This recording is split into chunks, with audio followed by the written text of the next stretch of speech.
اللوجو ده احنا ممكن نعمله حتى ممكن على كانفا اي حاجه يعني. هو كل الحكايه ان احنا محتاجين نعمل صوره. لحظه. مم، مثلا واللوجو تمام لازم يبقى ابيض واسود. ابيض واسود مش لون تاني يعني. حتى لو اللوجو ملون لا احنا عايزينه ابيض واسود. تمام. طيب احنا ممكن مثلا آه مش عارف روني اسمي دي ورك شوب. تمام. عملنا ده اعتبروه لوجو. طبعا لازم اعمل دعايه لنفسي يعني. طيب الصوره اهي. دي مجرد صوره فابيض واسود. تمام يعني حتى لو اللوجو ملون حوله ابيض واسود وبعد كده دخله على بلندر. تمام. طيب انا هروح على الشيدنج هنا اهو. معلش انا اسف. ايوه اتفضل معاك. احنا يا عم هو احنا دلوقتي عاملين علشان الناس تسأل مش على عادي قشطه. نفترض مثلا العميل جه جاب لي لوجو لونه ازرق، انا اروح اخليه ابيض في اسود ازاي يعني؟ خليه ابيض واسود بس وانا هقول لك تعمل ايه هنا دلوقتي. طيب تمام. ماشي. ماشي احنا هنمسك الازازه اهي. احنا عايزين نحط اللوجو هنا. حلو كده. طيب فين الجلاس اهو. تمام. ما اعرفش انا كنت حد ليه بس تمام. طيب على فكره او مبدئيا انت عندك هنا في ماتيريال اسمها جلاس احنا عاملينها. تمام. لو جيت تبص هنا هتلاقي في 5. يعني ايه 5؟ يعني الماتيريال دي متطبقه على 5 اوبجكت. 1 2 3 4. انا مش عارف فين الخامس. لا بجد مش عارف فين الخامس. ايه ده؟ مش عارف فين الخامس. حد يعرف فين الخامس يا جدعان؟ ما علينا. هي متطبقه اوكي. انا هنا طب تمام. جولد انسايد بس. تمام. معلش الغلطه من عندنا. طيب دي متطبقه على الاربع ازايز اللي احنا حطيناهم سواء الجولد اللي هي دي او الجولد اللي هو ده او الجلاس. تمام. متطبق 4 مرات على الاربع ازايز بتوعنا. طب معناه ايه الكلام ده؟ معناه ان انا لو غيرت اي حاجه هنا هتتغير على كله. بص كله هيتطبق عليه نفس اللي انا بعمله في الازازه دي. تمام. طيب ولنفترض ان انا عايز اغير حاجه في ازازه واحده ومش عايزها تتغير في الباقي. هعمل ايه؟ كل الحكايه ان انا هضغط هنا على الاربعه اهو. فاصبح ان دي بقت واحده. بقت ماتيريال لوحدها. وبلندر من نفسه كده سماها لك جلاس دوت واحد. يعني جلاس ماتيريال واحد. تمام. اداها ايه؟ رقم. تمام. تقدر تعمل ده على نفس على باقي الماتيريال يعني. علشان لو انت عايز تغير حاجه. لكن لو كله يعني احنا مثلا مش هنغير حاجه في الغطا. فمش محتاجين ان احنا نزود ماتيريال لان خد بالك دي حاجات بتحمل على الرامات وبتحمل على الداتا بتاعه البرنامج. تمام. فاحنا ما نزودش وخلاص. الحاجه اللي احنا محتاجين نكررها بس هي اللي هنكررها. تمام كده. طيب احنا هنا ما عملناش اي حاجه في الازازه يعني حاجه تافهه خالص. كل الحكايه ان احنا خليناها بس ايه ترانسبيرنت علشان تبقى كانها ازاز. طيب احنا دلوقتي عايزين نزود لها اللوجو ده. اللوجو اللي احنا عملناه ده. طب اللوجو اللي احنا عملناه ده علشان نضيفه هنا هنعمل شيفت ايه ونزود ايمج تكستر اهي. يا اما تقدر بكل سهوله خالص تجيب الصوره كده وتاخدها ترميها في البرنامج اهي. احنا كده مش عايزين دي في حاجه. تمام.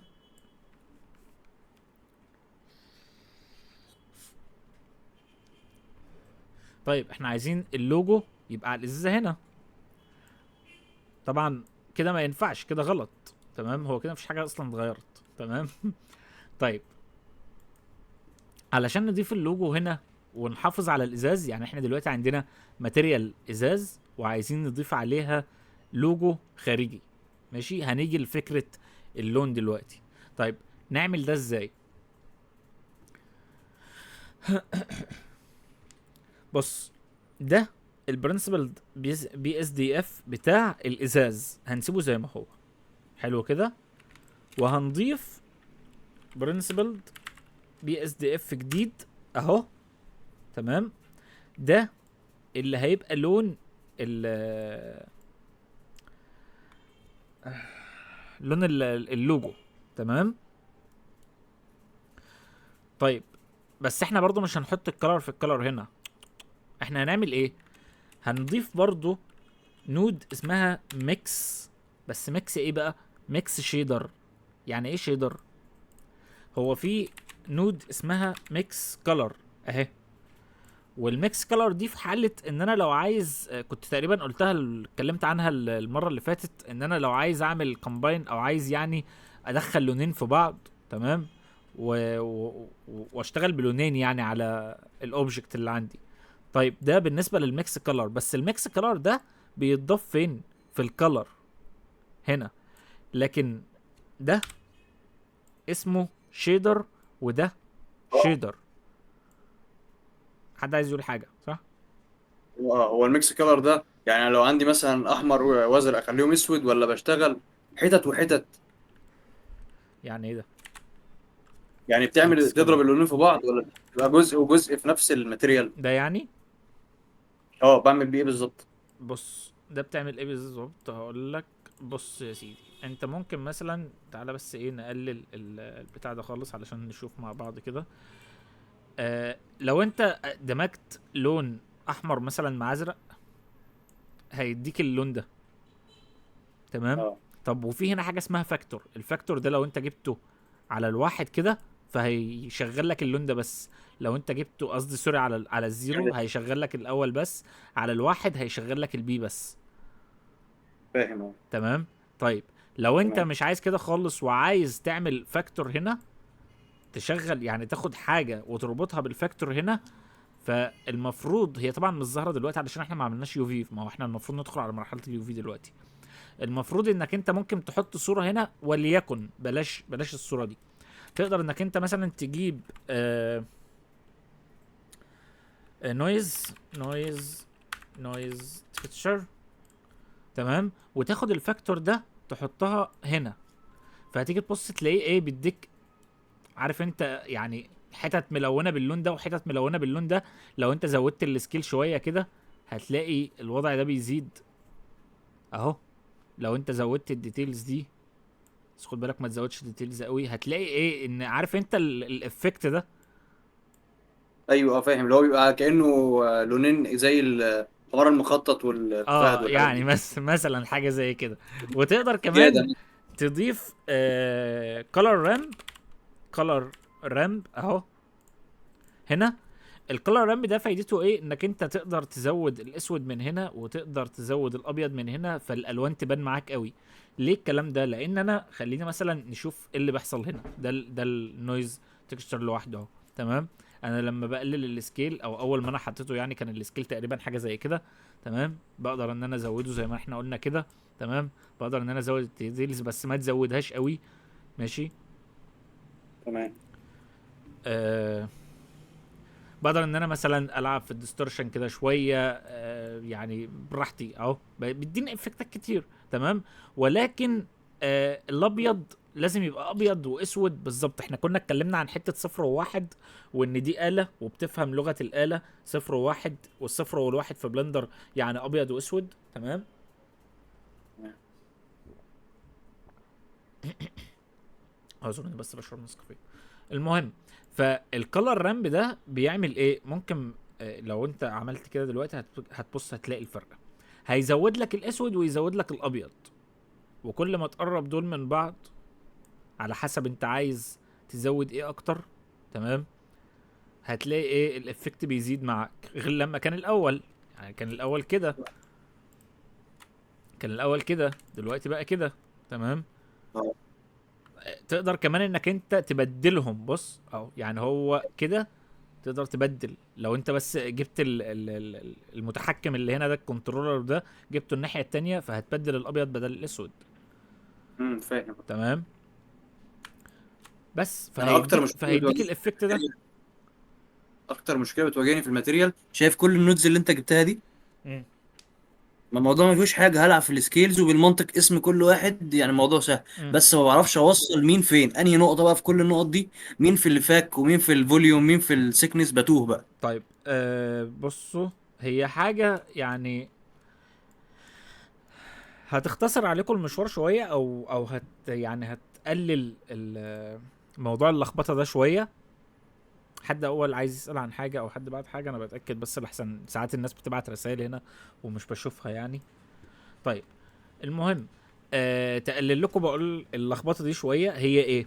ان انا دلوقتي عندي ميكس، اللي هو ميكس كولر اهو. تمام. شايف لو قربنا هنا هتلاقي ان النقطة دي صفرة، صح؟ نقطة اصفر كده. تمام. اه. معنى كده ان النقطة دي ينفع اوصلها على الاصفر ده. حلو. تمام كده. لكن ما ماشي. ينفعش اوصلها، علشان كده بقى احنا هنا جايبين ميكس شيدر. تمام. طبعا هو مش علشان كده ولا حاجة، بس يعني عارف انت اللي هو ايه، بطريقة بدائية. يعني بفكر معاك بطريقة بدائية خالص، فاهم؟ ماشي. مش اه. هينفع ان انا اوصل اللون الاصفر ده على اللون الاخضر ده، ولا على اللون البنفسجي ده. وصلت كده؟ يعني علشان اه. تختصر على نفسك، اي حاجه الريزلت بتاعها او المخرج بتاعها اصفر، دي تشتغل مع الاصفر، ما تشتغلش مع حلو. الاخضر وما تشتغلش مع البنفسجي. تشتغل مع ده ليه؟ اي حاجه جراي تشتغل مع اي حاجه. يعني الجراي ده عارف انت اللي هو ايه، لون بيقبل بيشتغل مع كله. فاهم ازاي؟ اه. يعني يعني الجراي جريد ينفع مع اي حاجه. مع اي لون. تمام. لكن الاصفر ما ينفعش تمام. مع الاصفر. ما ينفعش قصدي غير مع الاصفر. الاخضر ما ينفعش غير مع الاخضر. مع الاصفر. علشان كده احنا هنوصل الميكس شيدر الاخضر ده اهو بالاخضر ده. الاصفر مع الاصفر، الاخضر مع الاخضر. تمام. البنفسجي ده له نود بنفسجي اسمه ديسبليسمنت اهو. اهو بنفسجي. امم. تمام. كله فاهم الكلام ده يا جدعان، تمام. ولا في حد عايز يسأل عن حاجة في النقطة دي؟ م- م- م- م. في حد كتب حاجة في الجنرال هنا. طيب ماشي، مين على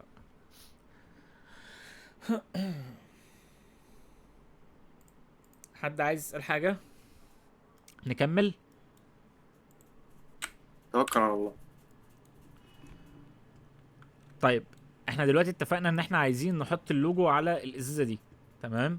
فضفنا الصورة، حطينا برنسبل بي اس دي اف جديد، وحطينا ميكس شيدر. ليه الميكس شيدر ده؟ علشان انا هوصل الميكس شيدر ده بالسيرفيس ده، بالاوتبوت بتاع الماتيريال. طبعا علشان ما فيش اي حاجه متوصله فيه، هو ما فيش لون اصلا دلوقتي. تمام. طيب تقريبا ما هنحط، توصلوش بالفوليوم، ما الفوليوم واخد كده. لان الفوليوم حاجه والسيرفيس حاجه. مش موضوعنا خالص علشان نتكلم فيه. طيب تمام ماشي. ماشي. الفوليوم حاجه ماشي. تانية خالص غير يعني. انت ده اللون. تمام. ده مش لون، ده مش هيدي لون اساسا يعني. مش موضوعنا. ماشي. خلاص، يعني انا في اغلب استخدامي دلوقتي في الفتره دي يبقى سيرفس، صح كده؟ ايه ده؟ في اغلب استخدامي دلوقتي الماتيريال اوتبوت بيبقى سيرفس. بالظبط اه. طيب تمام. تمام. حد عايز يسأل عن حاجة؟ ماشي. طيب انا دلوقتي عملت ايه؟ طبعا بما ان الميكس شيدر ده فاضي ما فيهوش لون، فبرضه ما ادانيش لون. تمام. كأن بالظبط مش ضايف حاجة. يعني هي. تمام. شايفين اول كويس ولا الرؤية تمام؟ خليني اطلع كده شوية علشان تشوفوا اكتر. تعلي الكواليتي سنه بسيطه يبقى كويس، ما فيش خلاص لا مش انا مشكله. الكواليتي عالية، انا اعلي اكتر من كده فين؟ مش هو منغمشه سنه بسيطه بس عادي يعني. هو انا علشان بعيد، طيب اهو. تمام. ماشي. ماشي. ماشي. طيب انا هعمل ايه دلوقتي؟ هضيف البرنسبل بي اس دي اف اللي كان واصل في الاول، هوصله بواحد من الاتنين اهو. تمام كده. هتلاقي الازازه ظهرت، ولكن مسوده شويه. ليه؟ علشان مفيش حاجه في الشجر التاني. بس لو احنا ودينا الفاكتور ده على صفر، هيشغل لي الشجر الاولاني بس، فبالتالي هيديني اللون القديم بس، صح كده؟ طب لو احنا خليناه 0.5 هيرجع زي ما كان. هو الطبيعي بتاعه ان هو يبقى عند النص علشان ياخد نص من ده ونص من ده. فدلوقتي لو احنا اخدنا البي اس دي اف ده وحطيناه هنا، فدلوقتي هو واخد نص ده ونص من ده، فعاطيني الشكل ده. طب لو انا رحت هنا ناحية الزيرو هيشغل لي ده لوحده، ناحية الواحد هيشغل لي ده لوحده. طيب عايز بقى اضيف اللوجو. لو انا اخدت الكلر ده او الالفا وات ايفر، لا الكلر، ماشي. الكلر ليه؟ لان انا عامله ابيض واسود. لو انا عامله بي ان جي ترانسبيرنت، يعني ملوش خلفيه بيضه، ممكن ساعتها اخد الالفا. لكن في الحاله دلوقتي ان انا عامله ابيض واسود، اللوجو اسود على خلفيه بيضه، فهاخد الكلر وهحطه في الفاكتور هنا. تمام كده؟ طبعا مفيش اي حاجه اتغيرت. ليه؟ لان احنا محتاجين ندخل على اليو في ماب، اليو في اديتنج. طيب قبل ما ندخل على اليو في اديتنج احنا محتاجين نعمل حاجه. ايه هي؟ طالما انا هستخدم صوره مع فاكتور، يعني هعملها ماسك. فاكتور دي كاني بالظبط بعمل للصوره دي ماسك. بقول للبرنامج اي حاجه بالابيض دي بصفر، اي حاجه بالاسود دي بواحد. تمام كده؟ طيب طالما انا هستخدمها كماسك، الكولر سبيس دي ما ينفعش اخليها ار جي بي، لان احنا مش مستخدمينها ار جي بي، هي ابيض واسود. احنا مستخدمينها ك فاكتور او كماسك. في الحاله دي انا هختار من هنا نون كولر. تمام، نون كولر. تمام كده؟ طيب اوكي. انا دلوقتي محتاج اروح على اليو في اديتنج علشان اشوف الكلام ده كله. وقبل ما اروح على اليو في اديتنج انا محتاج هنا اقول له ان انا هظبط على الصوره دي يو في، هعمل لها يو في. تمام. فهعمل الكلام ده ازاي؟ طبعا لو احنا منزلين عندنا النود بتاع لو احنا منزلين عندنا الادون بتاع نود رانجلر ده، هيشتغل معانا الاختصار ده، ان انا اقف كده على الصوره واعمل كنترول تي. كنترول تي هيديني لوحده كده، هيضيف لي الاتنين دول، الاتنين نودز دول. تمام. واحده منهم يو في والتانيه منهم مابنج. ماشي، هنعرف دول بتوع ايه في لحظه واحده. ولكن دي سهله طبعا، مش محتاج ان انا اعرف كود بتاعت ايه. دي بتاعت اليو في، ان انا بقول له ان انا هشتغل على يو في. تمام. طيب بعد كده انا هروح بقى على اليو في. ممكن اروح على اليو في او ممكن افتح اليو في جنبي هنا، يو في كده، وهدخل هنا على الايديت مود كده، وهختار واحده من دول وهضغط ال علشان يديني اللينكد. هتاكد ان انا على السيم. طيب تمام. هروح اختار الصوره بتاعت فين روني اهي. ماشي. هو المفروض دلوقتي مش عارف ليه مش ظاهره. لحظه واحده، هندخل على الداتا. عايزين نضيف يو في. دي جديده دي على فكره. دي اول اول مره تقابلني في بلندر، والمفروض انها ما تقابلكوش. بس لو الموقف ده حصل معاكو، تمام، هتعملوا ايه؟ هندخل على الداتا دي. تمام. هو باي ديفولت المفروض، ودي اول مره تحصل معايا، المفروض ان ينزل مع اي اوبجكت انا بنزله يو في. بلندر لوحدها كده بتضيف يو في هنا. طيب طالما ما حصلش ولقيت انك انت ما بيظهرش معاك، المفروض ان انا لما ادخل على اليو في واختار الاوبجكت ده، ادخل على الايديت مود، فالفيسز دي تظهر معايا هنا. طالما ما ظهرتش كده يبقى مفيش يو في. تدخل على الداتا بتاعت الاوبجكت وتضيف هنا يو في. سهله ولا ايه الدنيا؟ انا الموقف ده اول مره يحصل معايا اصلا. المفروض ان هو ما يحصلش معاكم، بس لو حصل معاكم. تمام. طيب انا دلوقتي دخلت عملت يو في، فجيت ابص لقيت المنظر ده. طبعا برضه هو المنظر ده حصل علشان ما كانش فيه يو في اساسا، فهو نازل بايظ. تمام. طيب نعمل ايه علشان نصلح الموقف ده؟ ممكن نمسك كل حاجه كده، قلت ايه كده، سوري، حرف الاي بس علشان يحدد كل حاجه، ونضغط يو هتطلع لي قائمه فيها شويه حاجات كده. دي القائمه اللي احنا على فكره اخترنا منها مارك سيم، تمام، بتطلع من حرف اليو، تمام كده. طيب في هنا شويه اختيارات. بسرعه هنتكلم عن المهم بالنسبه لنا. المهم بالنسبه لنا ايه؟ ان في اغلب الاوبجكتات او في اغلب الموديلات اللي احنا بنعملها بنختار كيوب بروجيكشن. دي هي بتخلي لك بتقسم لك الاوبجكت ده عباره عن، يعني بتقسمه لك كده على الصوره اللي موجوده، تمام.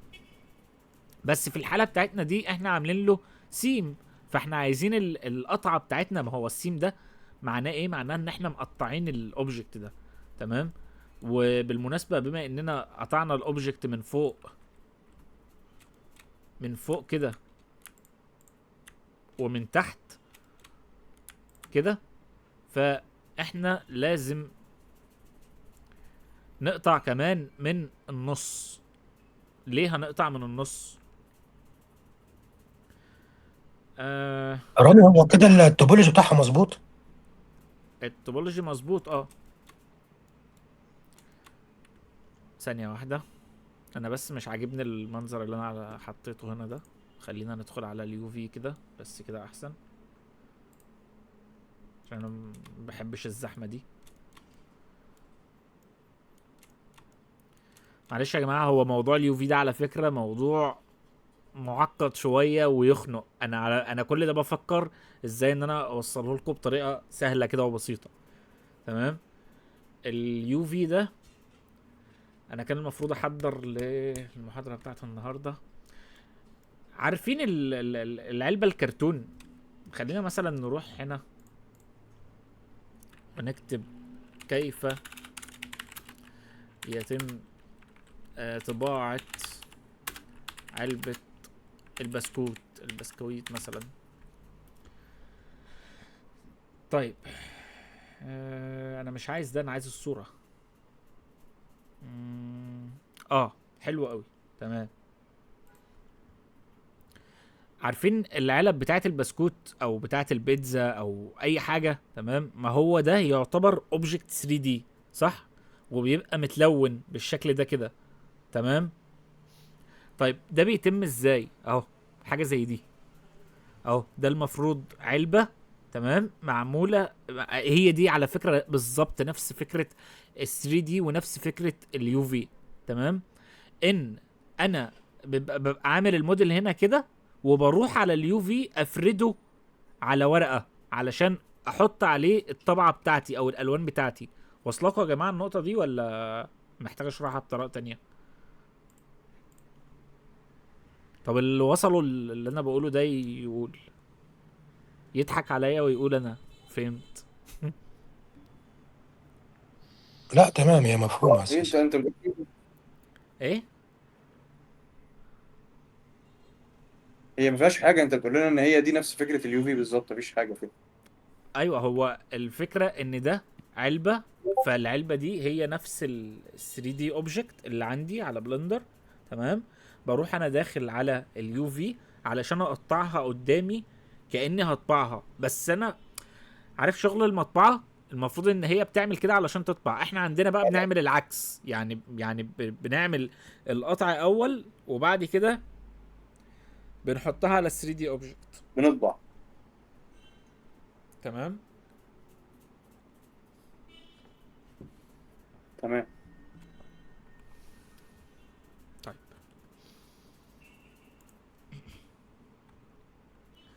فانا دلوقتي قطعت من هنا وقطعت من هنا، لكن دي عندي اسطوانه لسه ما اتقطعتش، دي محتاجه تتقطع، صح؟ محتاجه تتقطع علشان تتفرد، صح كده؟ يعني انا دلوقتي لو مسكت دي وعلشان مثلا اقول له ان انا هشتغل على القطع اللي انا قطعته، فهقول له مينيمم انراب مينيمم ستريتش اهي، تمام كده. فهتيجي تبص تلاقيه اداني المنظر ده. طبعا انا مش عايز المنظر ده، انا عايز دي تتفرد قدامي كورقه، تبقى ورقه قدامي كده واقدر ان انا اتحكم فيها، ما تبقاش كده بالمنظر ده. هعمل ده ازاي؟ وكذلك برضو اللي فوق ده، اللي تحت، اللي تحت ده يبقى زي ما هو مش مشكله. ده اللي تحت ده انا لو مسكت دلوقتي ده كده اهو، هتلاقي هو ده بص اهو، هتلاقي هو ده. تمام، ده مش مشكله عندي، ده ماهوش مشكله عندي خالص. المشكله عندي فين؟ ان انا عايز دي تتفرد قدامي كده، تبقى ورقه مفروده قدامي علشان اقدر اتحكم فيها، ما تبقاش بالشكل ده. فهعمل ده ازاي بقى؟ هقطع برضو من النص من هنا مثلا كده اهو، وهاجي هنا. المفروض يبقى من النص مثلا من هنا كده لحد هنا، ويو مارك سيم اهو. تمام، كذلك اللي فوق، بس انا اللي فوق على فكرة مش هحتاجها في حاجة، بس انا هعملها برضو يعني. يو مارك سيم كده، همسك كل حاجة هيديني نفس الشكل تاني، بس لو ضغطت يو اون راب مينيمم ستريتش هيديني الشكل اللي انا قطعته اهو. هو عمل كده علشان انا قطعت من الناحيتين. طيب هو كمل معايا من الناحيتين، فانا مش عايز الكلام ده خالص، انا عايز اشيل ده.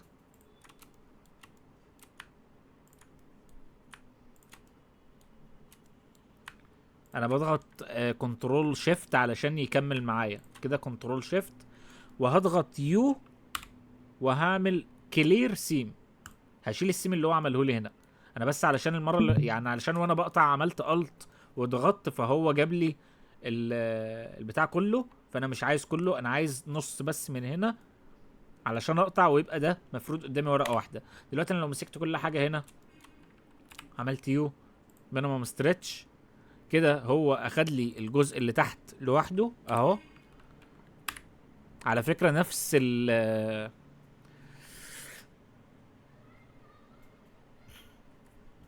سوري، نفس ايه، نفس الاختصارات اللي بتشتغل معايا في البرنامج بتشتغل معايا هنا في اليو في. يعني انا ضغطت على واحده من دول، ضغطت حرف ال فاخد كل حاجه، وبعد كده حركت بالجي عادي خالص. برضو نفس الحكايه هنا، هضغط لو ضغطت ايه هيحدد كل حاجه، لو ضغطت على واحده هنا وضغطت ال هيحدد اللينكد هنا. هاخده كده واديه على جنب كده، خلاص انا مش عايز ده في حاجه برضو. تمام، وبعدين هضغط ال هنا علشان ياخد لي الجزء ده اهو. لا اله الا الله. وبعدين احدد كل حاجه هنا كده، واضغط ار روتيت، و اخده كده. ممكن اعمل سكيل كده، اما نشوف كده هنا سكيل كمان اهو. ما زالت برضو كبيره قوي. طيب احنا ممكن نعالج ده بطريقه تانية، اللي هي ايه؟ ان انا بس اعمل بس روتيت كده، اظبطها اول اهو. ان انا اروح هنا على الشيدنج وامسك بقى المابنج دي. تمام، هي الصورة اهي.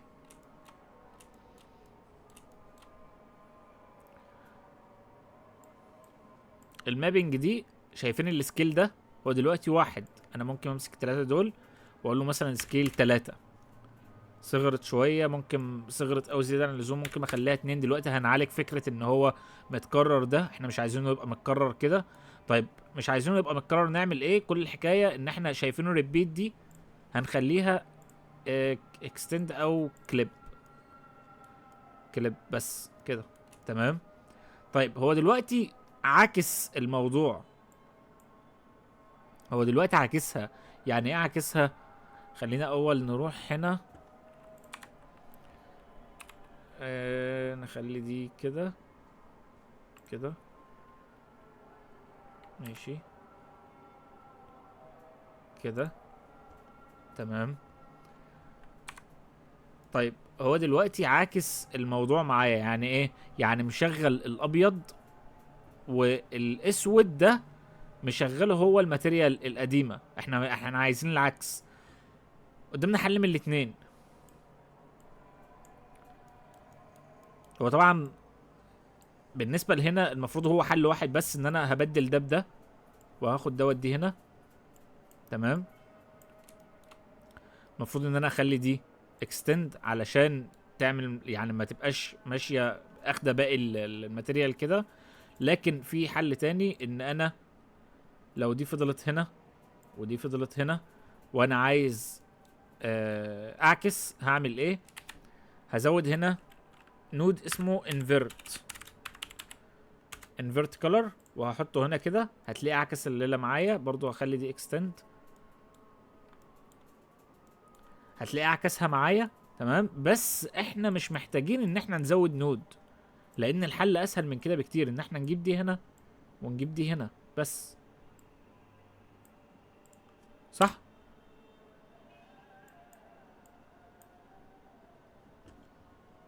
وصل لكم احنا عملنا ايه دلوقتي؟ وصل احنا عملنا ايه دلوقتي ولا ناخدش جزء من الازازه ونقطع عليه اللوجو بماتيريال تانية؟ طب ما هو ده ممكن، بس احنا يعني ده ممكن نعمله، بس انت كده بتزودي ماتيريال، احنا مش عايزين نزود ماتيريال. رامي، ايوه. معلش انا النت فصل عندي، معلش. انت ازاي قلبت قلبت بس اللي هما الاثنين وخلاص البرنسبل دول؟ اه بس، وخليت دي بدل ما هي كليب، لان هي كليب بتعمل كده، فخليناها اكستند. طيب تمام. تمام. ماشي. احنا ممكن ناخد مثلا جزء زي ما انت بتقولي، مثلا ناخد جزء من هنا كده كده، دي كده، كده كده، ونقطع الجزء ده ونديله ماتيريال جديدة. بس ليه نعمل كده؟ طب ما احنا بنزود ماتيريال علينا. وبعدين في ناس بقى بتضيف اكتر من حاجة، يعني احنا ممكن نضيف لوجو، وجنب اللوجو مثلا نضيف صورة، وفي الناحية التانية نضيف حاجة تانية، او نضيف مثلا لون تاني. فاحنا مش كل ما هنيجي نضيف حاجة نعمل لها ماتيريال جديدة. صح؟ امال انا لو عايز اضيف حاجه جنب اللوجو ده هعمل ايه؟ نفس اللي احنا عملناه دلوقتي. ازاي؟ شايف؟ اه. شايف ده؟ اه. هتكرر ده اهو، شيفت دي تحطه هنا، ودي شيفت دي تحطها هنا، وهتاخد ده وعلى ده، ودي على دي، وهتوصل ده، وهتحط الفاكتور بتاعك هنا، اه. والى ما لا نهايه بقى. ايوه كده، كل ما اجيب لوجو احط عليه لوجو زياده. بالظبط، اه، كل ما تحب تضيف حاجه هتضيفها هنا. واليو في، معلش انت اليو في كده هكرره برضو صح؟ اليو في هتكرره، اه.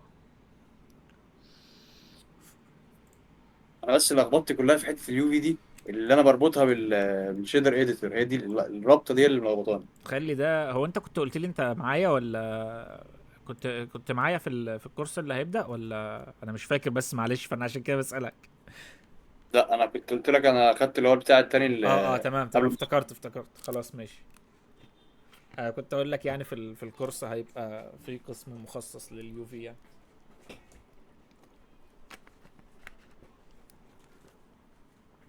واحده واحده احنا مع بعض يعني. انا حتى بعد الورك شوب دي انا مش هبطل يعني، هبقى اطلع مثلا ان شاء الله كل اسبوع مره ولا حاجه يعني ليكو يعني.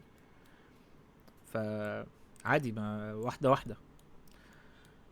هو طبعا ما فيش حد هيتعلم كل حاجه في يوم وليله يعني. واحده واحده باذن الله. تمام. طيب، في اي سؤال او حد عايز نعيد حاجه في الحته دي قبل ما نكمل بس؟ الرابطه بس بتاعت اليو في مره كمان بسرعه كده، يعني ما تعملهاش، وريني الرابطه بس من الشيدر هنعمل اديتور هنعمل هنعمل على ازازه جديده خالص دلوقتي. طيب تمام. تمام. احنا بس ممكن هنا نغير اللون بقى زي ما احنا عايزين، فكره اللون اللي انت قلت لي عليها. تمام، احنا هنا ممكن نغير اللون زي ما احنا عايزين، خليه اسود، خليه زي ما انت عايز اهو. ممكن تزود له ميتاليك، تخليه ميتاليك، ممكن تقلل الرفنس، ممكن تعلي الرفنس. تقدر تتحكم براحتك في ال بتاع هنا، تديله لون تاني براحتك خالص هنا. تمام. احنا كده ايه، وصلنا لفكرة اللون، وصلنا لفكرة ال الرفنس، عملنا كل اللي احنا عايزين نعمله هنا، صح؟ هو اليو في ده تفرق معايا في حاجه لو انا حطيت صوره جي بي جي او بي ان جي؟ لا مش هتفرق، بس تبقى ابيض واسود. طب انا لو عايز، لو حاجه ملونه يعني اعمل فيها ايه طيب؟ ما انت هتلونها هنا بقى، احنا مش اتفقنا على كده؟ لا لا، مش شرط كتابه، لو حاجه رسمه مثلا. هقول لك. بص تعمل ايه في الحاله اللي زي دي؟ ماشي انا هريحك خالص، تعالى فين اهي.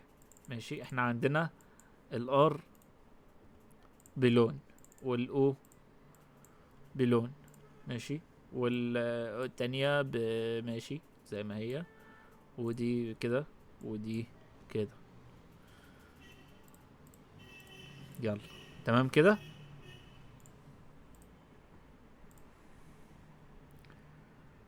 كده مش هينفع اديها لون صح؟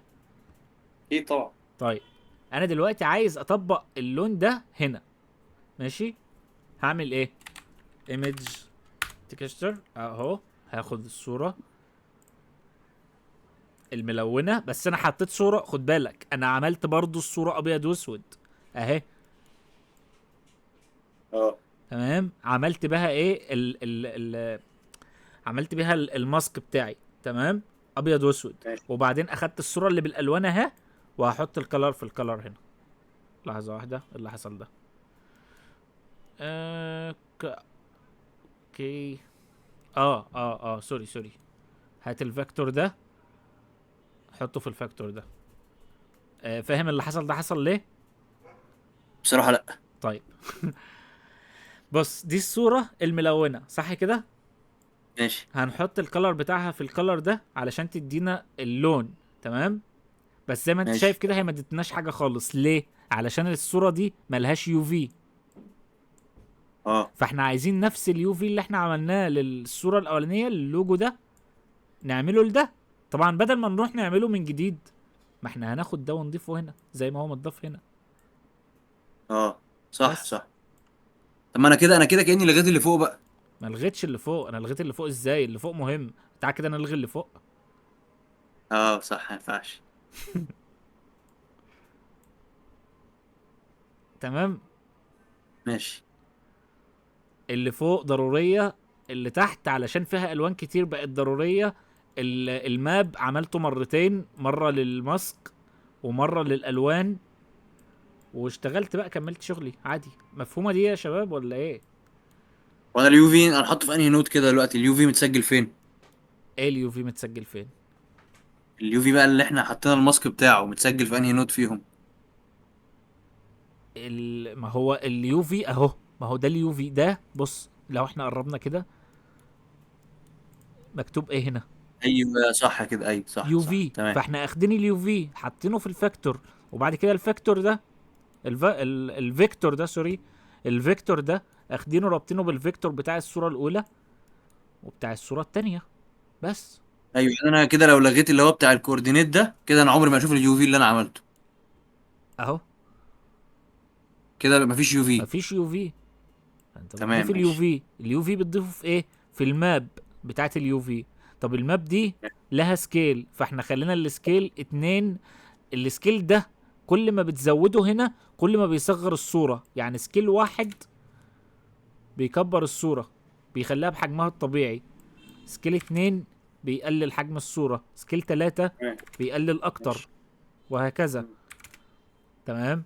بعد كده ايه؟ تمام. بعد كده الفيكتور ده حطيناه في الصورة الاولى بتاعت الماسك اللي هي الابيض واسود النون كلر. الصورة التانية هي ار جي بي، خد بالك. تمام.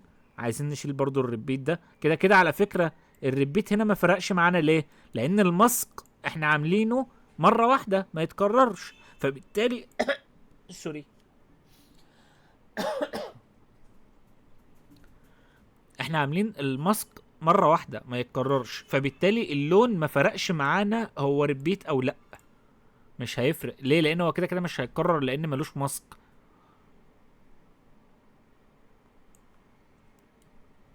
تمام. بس حطيت اللون في البيز كولر هنا. كده بقى الكولر عندي اهو، وده الماسك بتاعي. بس تاني ولا ايه؟ لا الدنيا تمام، هي بس احنا الفكره مش البتاع ده متسجل. متسجل اه. طيب دي اهم حاجه، عشان احنا اول ما انت بتقفل اللايف احنا بننسى نص الكلام. طب بس انا ساعات بتاخر غصب عني والله. يعني انا المره اللي فاتت متاخر غصب عني والله. كان مشكله النت اصلا. لحظه واحده، لو وصلت لحد هنا ما تنساش تعمل لايك للفيديو وفولو للقناة علشان يوصلك الفيديوهات الجديدة، وتقدر تشترك في جروب الواتس المجاني، هنتبادل خبرات ونعلن عن كل اللايفات والمحاضرات المجانية هناك. بعتلي رسالة، اعمل تعليق تم، وابعت لك لينك الجروب.